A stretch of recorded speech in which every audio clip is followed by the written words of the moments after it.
February 21st, 1944, Camp Swift, Texas.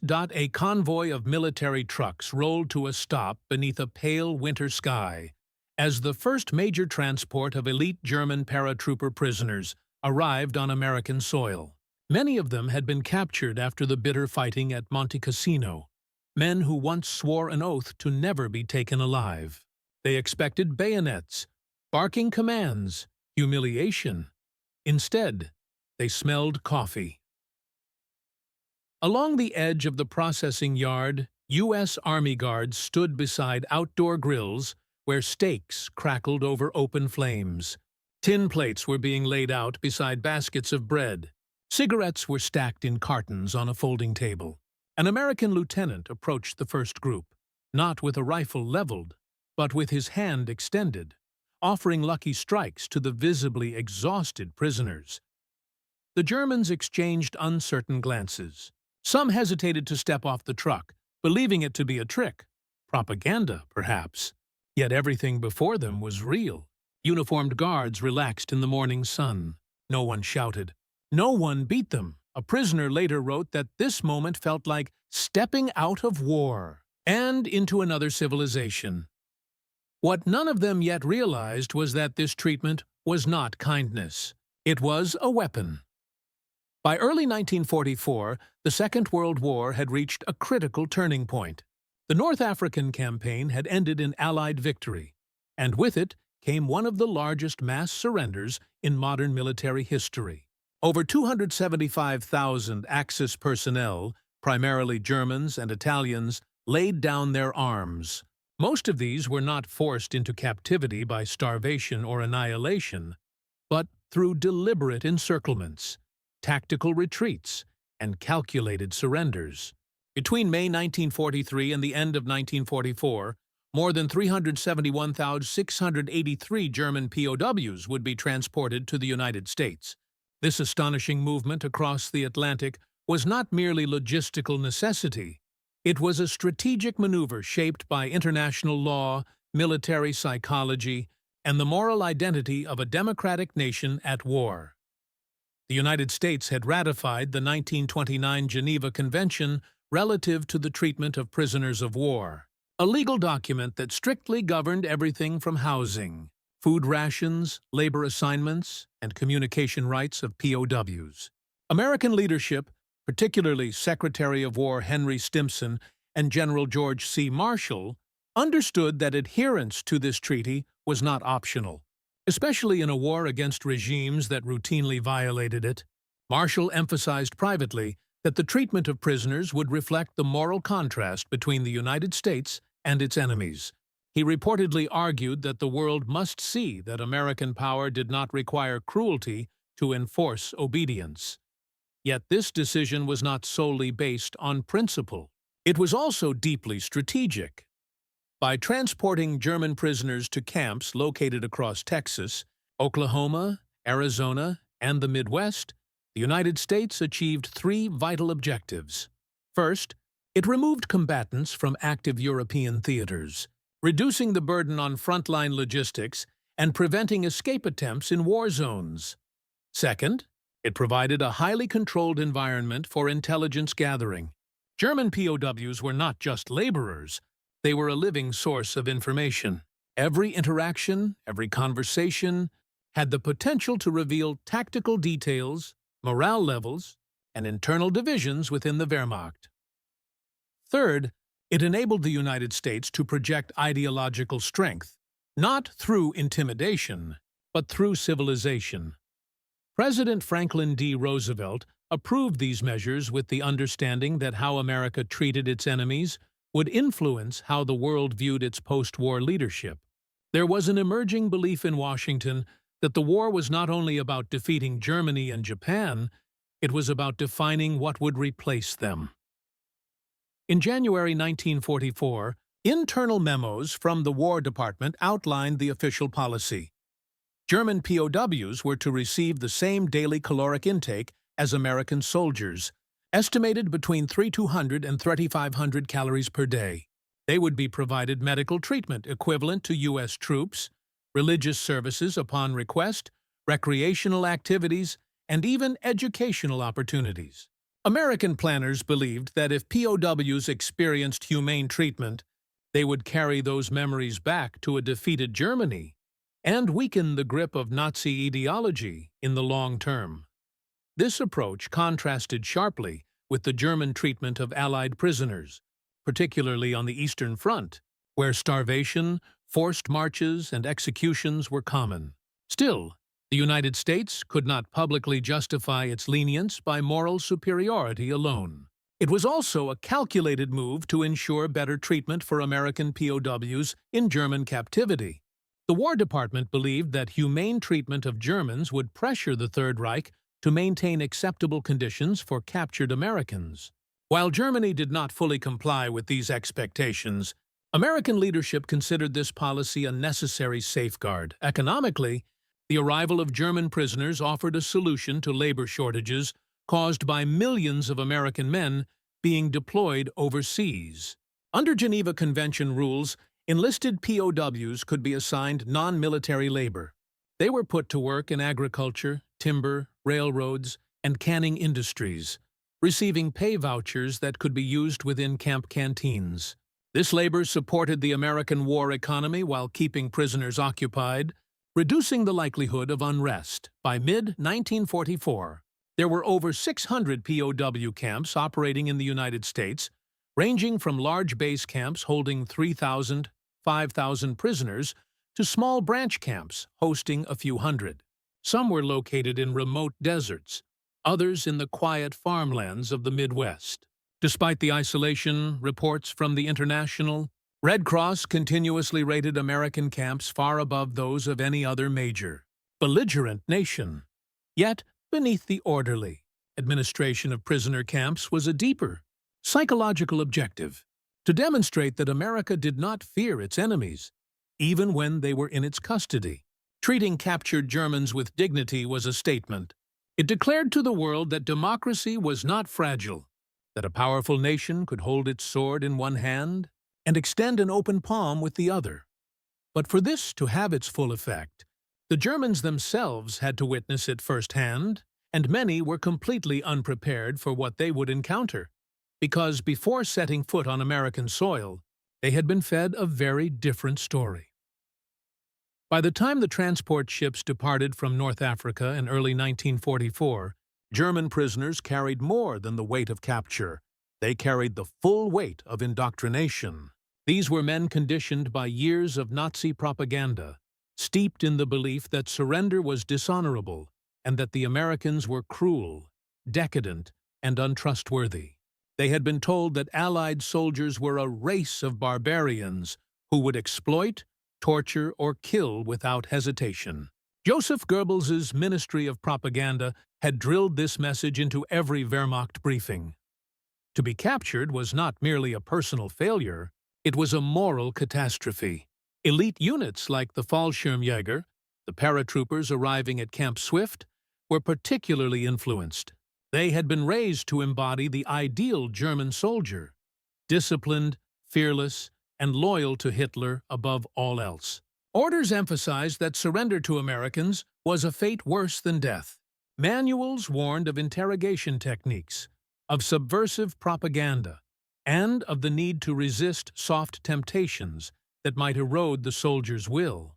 Officers reinforced the message: any form of kindness from the enemy was likely a ruse, a trap designed to break them mentally before physically. As the prisoners crossed the Atlantic, crammed into cramped transport ships, they speculated endlessly about the reception awaiting them. Some feared starvation. Others expected harsh labor or outright execution. A few senior non-commissioned officers reminded their men to remain rigidly obedient, to resist attempts at persuasion or bribery, and to trust no American gesture. This expectation of hostility shaped their interactions from the very first step onto U.S. soil. Yet reality defied every expectation. Upon disembarkation, prisoners were met with efficiency, not intimidation. Guards directed them with calm authority. Medical personnel attended to basic needs immediately. Meals were plentiful, nutritious, and warm. Cigarettes were offered freely. luxuries that in the minds of the prisoners seemed almost incomprehensible given the stories they had been told. Some men hesitated to step forward, certain that every smile concealed a hidden agenda. Their skepticism was justified historically, but it was also outdated. The United States had consciously chosen a policy of humane treatment not merely to comply with the Geneva Convention, but to project ideological superiority and to encourage post-war reconciliation. For many prisoners, the contrast between expectation and reality was jarring. Letters and diaries from these men, later recovered, reveal astonishment, confusion, and even disbelief. One Fallschirmjäger officer noted that the enemy behaves with honor in ways our leaders told us were impossible. Another soldier, a communications specialist, wrote that he had expected interrogation and punishment the moment he stepped off the transport, but found instead orderly processing, warm blankets, and a structured environment that resembled a civilian camp more than a prison. The psychological effect of this treatment was profound. Indoctrination had prepared them for cruelty, yet America offered civility. This created cognitive dissonance, a destabilization of pre-existing beliefs about the enemy. Some prisoners began to observe the guards' behavior, noting fairness in work assignments, consistency in rules, and the absence of malice. Others noticed that opportunities for recreation, religion, and personal expression were permitted, a direct challenge to their prior notions that prisoners were mere tools of war to be broken. Importantly, this shock was not accidental. American military leaders understood that humane treatment could serve as a form of soft power. By allowing prisoners to experience dignity firsthand, they planted the seeds for ideological reconsideration, weakened allegiance to the Nazi regime, and encouraged voluntary labor that would support the American war effort. The seemingly simple act of offering food, cigarettes, and medical care was layered with psychological strategy, a demonstration that a superior military need not rely on brutality, and that victory could be maintained through discipline, structure, and respect for human life. By the time the prisoners were settled in their first American camp, their mental landscape had begun to shift. The indoctrinated certainty that Americans were monsters had begun to crumble, replaced with confusion, suspicion, and, in some cases, a reluctant admiration. These men were entering a space where the conventions of war were not what they had been told. And it was here, in this unanticipated environment of order and civility, that the real story of shock, adaptation, and eventual cooperation would begin. The stage was set. The next chapter would not merely be about captivity, but about how simple acts of humanity became a decisive instrument of psychological influence, shaping the mindset of Germany's elite soldiers long before the guns fell silent. The first weeks in American camps were a revelation to German prisoners. For men conditioned to expect brutality, the reality was both disorienting and profoundly unsettling. The psychological angle of this treatment cannot be overstated. Every act of kindness, every routine meal, every orderly interaction served to disrupt years of indoctrination. Soldiers who had been taught that surrendering meant moral and personal ruin were confronted with a different truth. They could survive with dignity. Psychologists later noted that exposure to fair treatment reduced hostility and encouraged cooperation. The human mind, conditioned to fear, had to reconcile with trust. For many prisoners, this cognitive dissonance was the first step toward reevaluating not only their captors, but also the ideology that had brought them to war. The human angle played out in the daily rhythms of camp life. POWs were issued uniforms that, while different from American soldiers, were clean and maintained. Meals were consistent, nutritionally balanced, and abundant compared to rations in the field. Recreation, sports, musical ensembles, and reading rooms was permitted, fostering a sense of normalcy that contrasted sharply with their battlefield experience. Letters home were allowed, giving prisoners a channel to communicate with family and maintain human connection beyond the confines of the camp. Accounts from the time describe small, extraordinary gestures: a guard offering extra bread to a sick soldier, a teacher facilitating informal language lessons, or a medic checking on the wounded before his own break.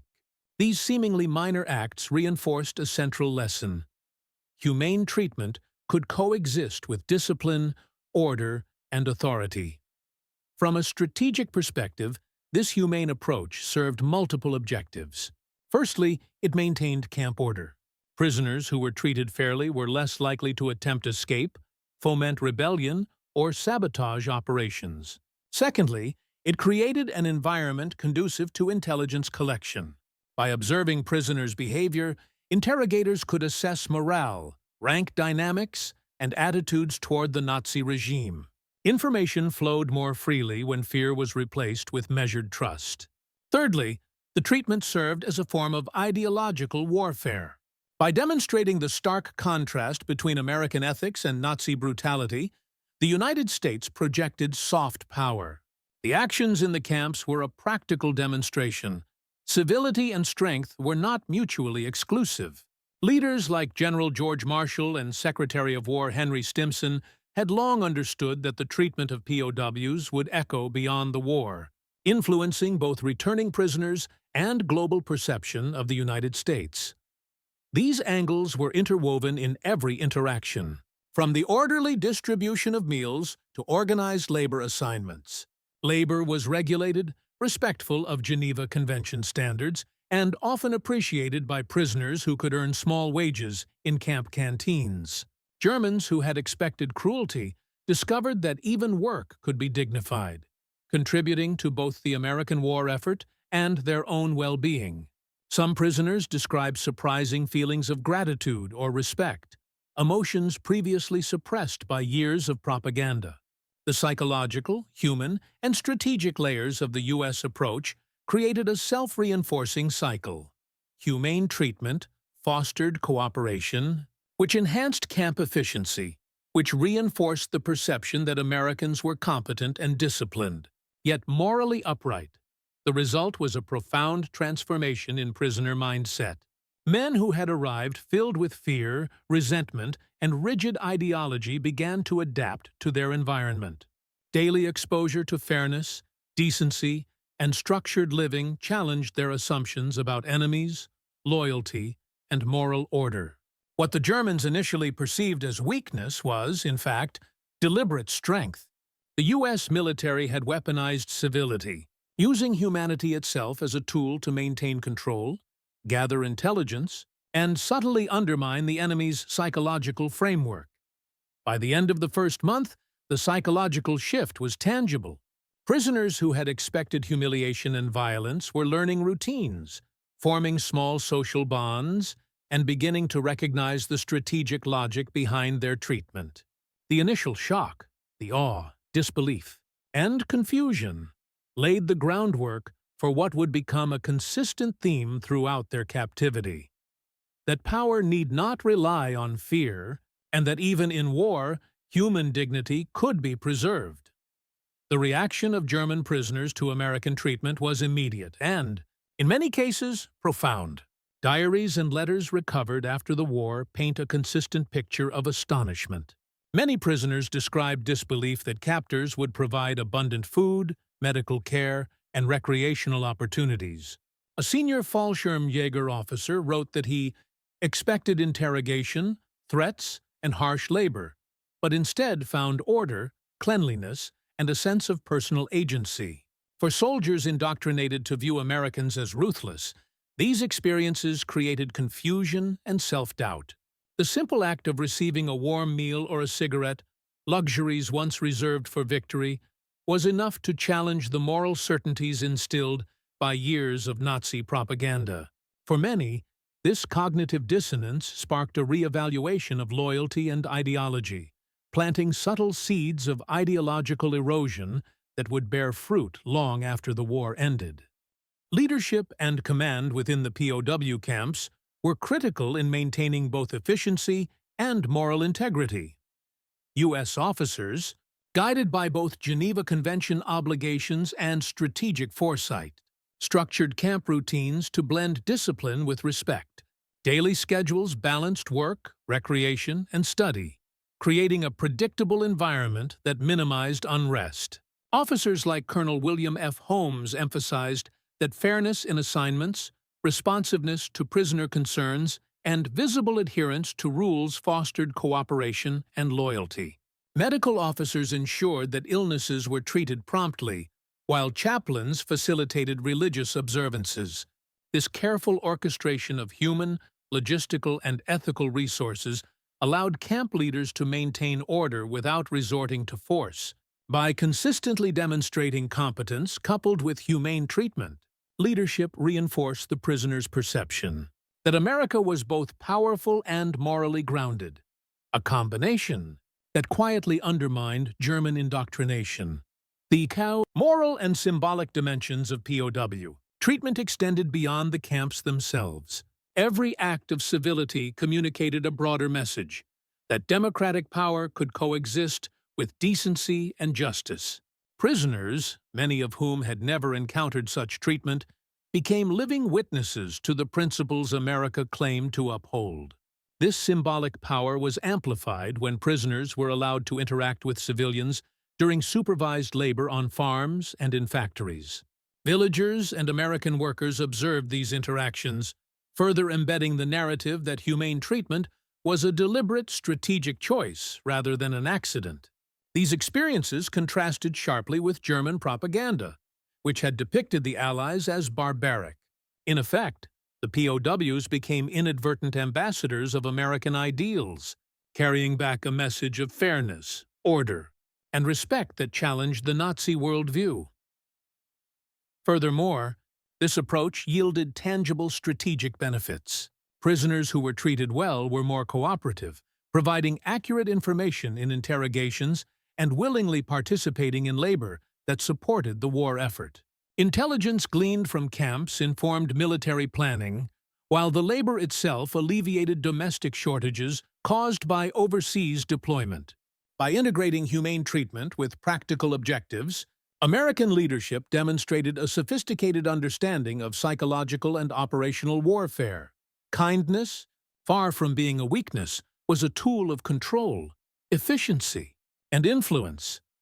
By the end of their initial months in captivity, the German soldiers' perception of the United States had shifted dramatically. Shock had given way to cautious observation, and disbelief was often tempered with grudging respect. The elite troops who had arrived expecting cruelty now faced an environment that rewarded cooperation and adaptation. In many cases, this transformation facilitated smoother camp management, reduced incidents of unrest, and subtly eroded the ideological certainty with which these soldiers had once marched to battle. March 3, 1944, Camp Swift, Texas. The early morning sun cast long shadows across the parade ground as a new group of German prisoners stepped down from the transport trucks. These men were hand-picked veterans, paratroopers who had fought in Italy and North Africa, indoctrinated to believe that Americans were ruthless, untrustworthy, and incapable of honor. They expected immediate interrogation, harsh labor, and rigid confinement. Instead, they were met with quiet efficiency, a line of hot breakfast trays, and the soft murmur of American guards coordinating the day's activities. For many, the first shock came with the meal itself. Plates were filled with scrambled eggs, bacon, fresh bread, and fruit, a stark contrast to the meager rations they had endured in the field. Cigarettes were offered freely, stacked in neat cartons on folding tables, a small indulgence that seemed almost mocking in its generosity. Prisoners hesitated, eyes scanning for hidden threats. Some sat down slowly, others remained standing, reluctant to accept what they could not yet believe. Within hours, the initial tension gave way to cautious observation. These captors followed rules, enforced order without malice, and provided necessities without expectation of immediate return. By mid-morning, the prisoners were assigned to work details, not as punishment, but as structured labor under Geneva Convention guidelines. Some were sent to agricultural plots just outside the camp, supervised but not harassed. Others participated in maintenance, construction, and recreation setup. Observers noted a transformation almost immediately. Men who had arrived rigid with suspicion began to cooperate, learning the rhythms of camp life and testing boundaries without fear of reprisal. One sergeant later recounted that prisoners would take pride in their work, curious and cautious, yet increasingly confident in their own agency. The psychological breakthrough occurred in small, cumulative moments. Recreational activities, a soccer match, a music lesson, a simple evening chess game, demonstrated that the Americans valued order and discipline, but not cruelty. These elite soldiers, trained to expect betrayal at every turn, began to recognize patterns of fairness. Senior officers watched their men's demeanor shift. Fear softened into curiosity. Resentment gave way to tentative respect. Diaries from the period reveal astonishment and disbelief. A Fallschirmjäger officer wrote that he could not reconcile the generosity of the Americans with the stories drilled into him. It is as if they do not know war at all, yet their power is absolute. Camp Papago Park, Arizona, provides another pivotal example. In late March 1944, a work detail of German prisoners was tasked with maintaining irrigation channels. Supervising officers reported that the men performed efficiently, even offering suggestions to improve workflow, something unthinkable in earlier months. Observers concluded that the prisoners' morale had improved not through coercion, but because they were being treated with respect and autonomy. The camp administration documented these shifts meticulously, noting that incidents of insubordination dropped dramatically once prisoners realized that cooperation was both expected and rewarded. Not forced, even routine gestures, allowing prisoners to write letters home, organizing supervised excursions, permitting religious observance, reinforced this transformation. The cumulative effect was undeniable. A hardened soldier, conditioned to view the enemy as morally corrupt, began to internalize a new understanding. They saw strength in fairness, power in order without cruelty. They experienced a freedom within captivity that was paradoxical, yet entirely real. This turning point also had broader implications. Interrogation sessions became more productive. Prisoners who had initially resisted cooperation began providing accurate information willingly. Labor assignments were completed with enthusiasm rather than mere compliance. And perhaps most importantly, the ideological grip of Nazism began to loosen. Soldiers who had once been unwavering in their loyalty now questioned the narrative fed to them by propaganda, observing firsthand that the Americans did not conform to the expected image of brutality. By the end of March 1944, the psychological shock of humane treatment had reached its apex. German prisoners, once rigid and mistrustful, were adapting to life in the camps, internalizing lessons about order, fairness, and strategic strength. The initial disbelief had crystallized into a profound recognition. The Americans wielded power not through fear, but through structure, dignity, and moral authority. For these elite troops, this realization was not just surprising, it was transformative.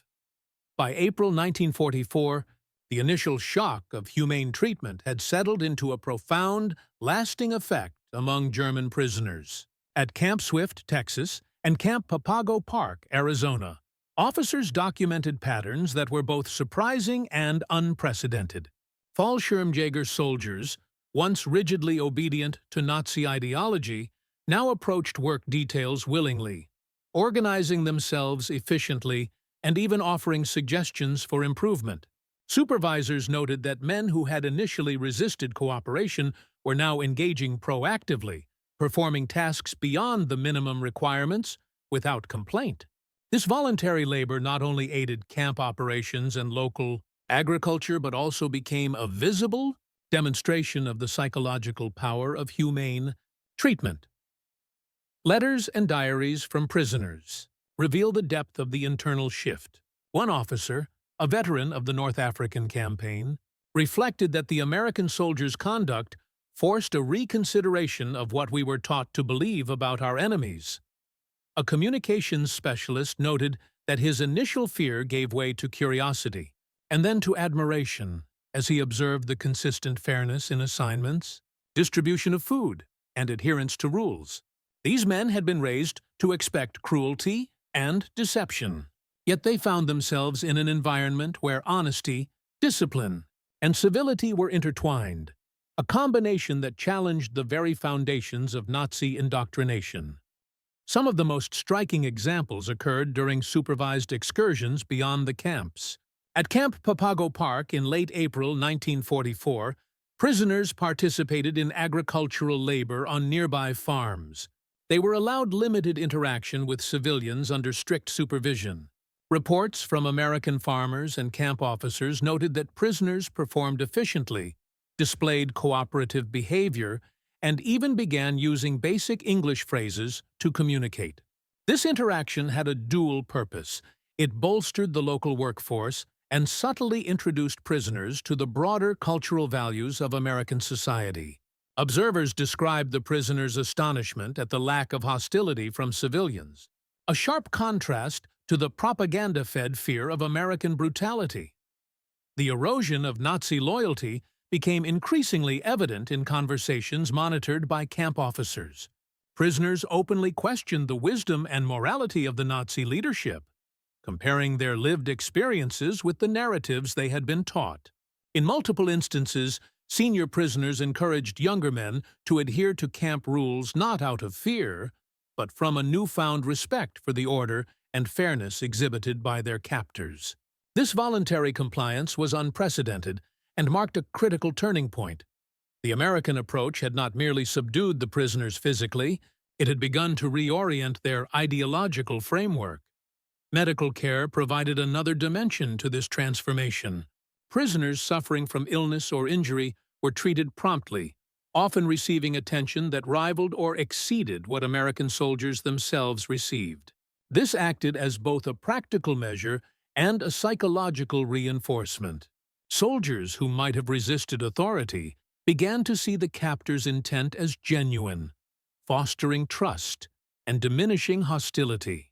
These acts of care, coupled with recreational opportunities such as organized sports, music lessons, and reading rooms, created an environment in which prisoners could regain a sense of personal agency and self-respect. A stark contrast to the coercion and fear that had defined their previous military experience. By mid-1944, the cumulative impact of humane treatment had concrete operational benefits. Camp efficiency improved, incidents of unrest dropped sharply, and intelligence gathering became more reliable. Prisoners, now acclimated to the predictable and fair environment, responded more openly during interrogations, providing detailed accounts of German tactics, supply lines, and unit cohesion. The Americans had effectively transformed their captives into willing contributors, not through force or threats, but through structured dignity, discipline, and strategic generosity. This period also carried symbolic weight. The transformation of elite German soldiers from fearful captives to cooperative laborers and observers of American civility sent ripples beyond the camps. Reports of these experiences eventually reached German command, creating unease within the Nazi hierarchy. The realization that their soldiers were adapting to, and even respecting, the enemy challenged the narratives carefully constructed by Goebbels and reinforced the inherent strategic advantage of humane POW treatment. By the end of this phase, the Germans' astonishment had fully matured into a nuanced understanding. Power did not reside solely in weaponry, in brutality, or in ideological dominance. In the carefully managed American camps, strength was demonstrated through fairness, structure, and moral authority. Prisoners were learning that captivity could coexist with dignity, and that obedience and cooperation could be achieved without fear or coercion. For the elite men who had once viewed surrender as the ultimate disgrace, this realization was transformative, reshaping both their immediate behavior and their broader perception of the war they had fought. By mid-1944, the effects of America's deliberate POW policies had begun to manifest clearly. Across more than 600 camps nationwide, approximately 371,000 German soldiers were experiencing a captivity unlike anything they had been conditioned to expect. Reports from officers at Camp Swift, Camp Papago Park, and similar installations consistently noted a remarkable pattern. Prisoners were cooperating with labor assignments, following camp routines, and engaging in recreational activities without coercion. The orderly efficiency of daily operations directly reflected the psychological impact of structured kindness and predictable governance. Labor output, in particular, was a measurable success. In agricultural camps, prisoners maintained farms, tended livestock, and harvested crops, contributing thousands of tons of produce to the domestic food supply. Industrial and maintenance assignments produced significant infrastructure support, freeing American soldiers for frontline duties. Supervisors frequently highlighted that voluntary compliance and initiative had increased compared to the initial months of captivity, and incidents of escape or defiance were exceedingly rare, less than 0.5% across all camps. The combination of fair treatment and structured authority had transformed fear into cooperation, and prisoners' adaptation became a strategic asset rather than a liability. Psychologically, the effects were equally profound. The cognitive dissonance created by humane treatment prompted many prisoners to question the narratives imposed by Nazi propaganda. Diaries and letters recovered from camps reveal repeated expressions of astonishment, disbelief, and reluctant respect. Soldiers noted that American guards, officers, and medical staff demonstrated a level of moral discipline that contradicted years of indoctrination. One Fallschirmjäger officer recorded that he had expected cruelty in every form, yet the fairness and consistency he encountered forced him to reconsider his understanding of the enemy. This shift was not uniform. Some prisoners clung to loyalty, but the majority began to internalize that ethical conduct and strength could coexist. The strategic implications were tangible beyond the confines of the camps. Prisoners who had been hardened combat veterans were providing reliable intelligence voluntarily. Interrogation sessions became more informative as fear gave way to measured dialogue, offering insight into German unit structure, battlefield experiences, and logistical operations. American planners recognized that humane treatment had created an environment where prisoners' trust, however tentative, enhanced operational knowledge, reduced risk, and strengthened the overall war effort. Furthermore, the camps served as a subtle form of ideological influence. By witnessing the structured civility of American society firsthand, prisoners were indirectly exposed to the principles of democracy and law. Supervisory policies ensured that prisoners could engage in religious services, educational programs, and supervised community interaction, reinforcing the perception that order, morality, and efficiency were mutually compatible. This contrasted sharply with the chaos, brutality, and rigid hierarchy they had been taught to revere in their own leadership. The exposure created a psychological and moral ripple effect. Some prisoners later recounted that their experience in American camps fundamentally altered their view of the enemy and of their own nation's ideology. By the end of the first wave of the American POW program, the consequences were undeniable. Discipline, labor productivity, intelligence gathering, and ideological influence had all improved measurably. The United States had demonstrated that humane treatment was not a weakness, but a tool of operational and moral power. The German soldiers, once terrified and indoctrinated, had adapted in ways that advanced American objectives while simultaneously undermining the Nazi psychological hold over them. By late 1945, as World War II drew to a close, the process of repatriating German POWs from the United States began in earnest. More than 371,000 prisoners had been held across over 600 camps, and the vast majority were in remarkably good health, fed, clothed, and mentally stabilized. Mortality rates were extremely low, fewer than 0.1%, a testament to the careful medical and logistical planning that underpinned the American approach.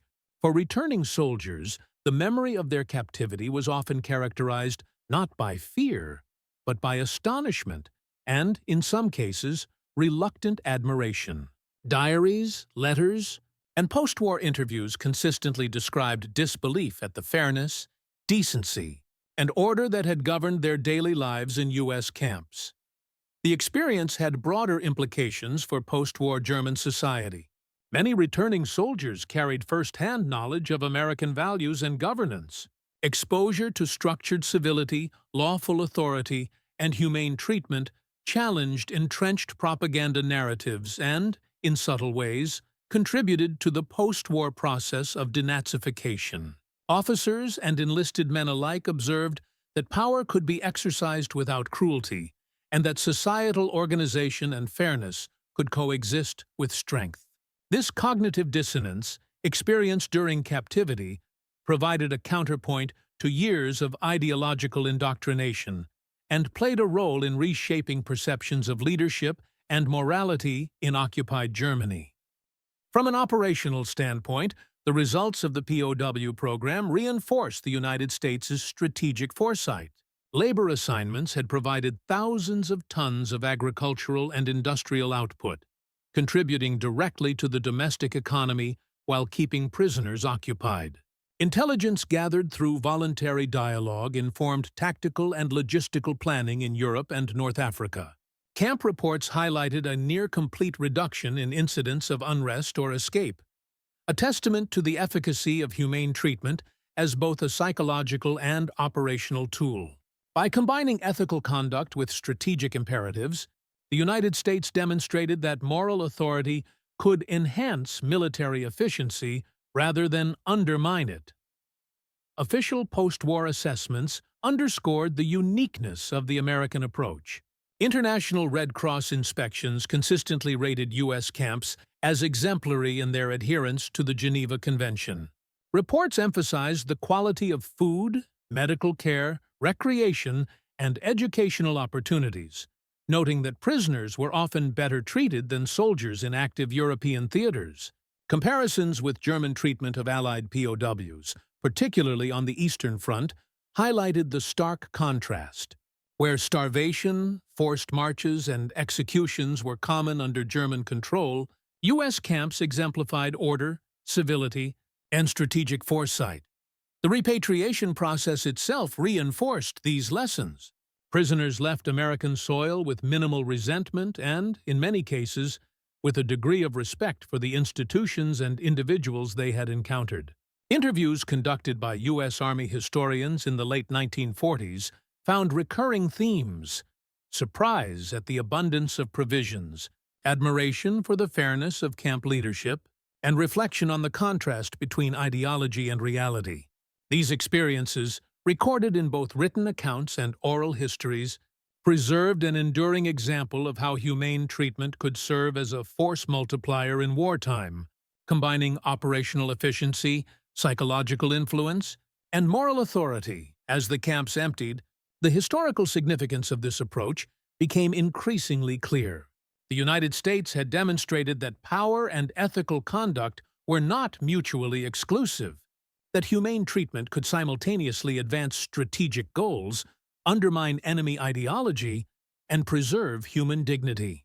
The consequences of this policy extended far beyond the confines of the camps, shaping perceptions, influencing post-war reconstruction, and providing a lasting model for the treatment of prisoners of war in conflicts to come. The story of German prisoners in American camps during World War II is not one of triumph, in battle or technological superiority. It is a story of humanity wielded as strategy, of moral authority functioning as a form of power. Soldiers indoctrinated to fear, to hate, and to expect cruelty discovered that captivity could coexist with dignity, fairness, and order. They found themselves living under rules that respected their basic needs, allowed personal agency, and even offered moments of leisure and learning. This dissonance, the shock of civility, became a tool as potent as any weapon. In practical terms, humane treatment advanced American objectives. Camps ran efficiently. Labor assignments were completed willingly. Intelligence flowed more reliably. Morale and discipline improved. And yet, beyond metrics and reports, the true impact lay in the human mind and spirit. Prisoners left with a new understanding. Strength need not rely on fear. Authority need not depend on brutality, and cooperation could emerge from respect rather than coercion. For many, this became a quiet, transformative lesson that reshaped their perspective on leadership, power, and morality. Historically, the U.S. approach offers a profound insight into the nature of warfare. It demonstrates that ethical conduct and strategic advantage are not opposites. In fact, they can reinforce one another. By treating enemies with fairness, the United States reduced resistance, fostered compliance, and projected a form of influence that extended far beyond the immediate tactical environment. These camps became microcosms of a larger moral argument that power exercised responsibly carries a legacy stronger than fear alone. The broader implication extends into the human dimension of conflict. The experiences of these POWs show that even in war, where destruction and cruelty often dominate, decency can prevail without compromising effectiveness. It is a reminder that history is shaped not only by battles won or lost, but also by the choices made in moments of authority and restraint.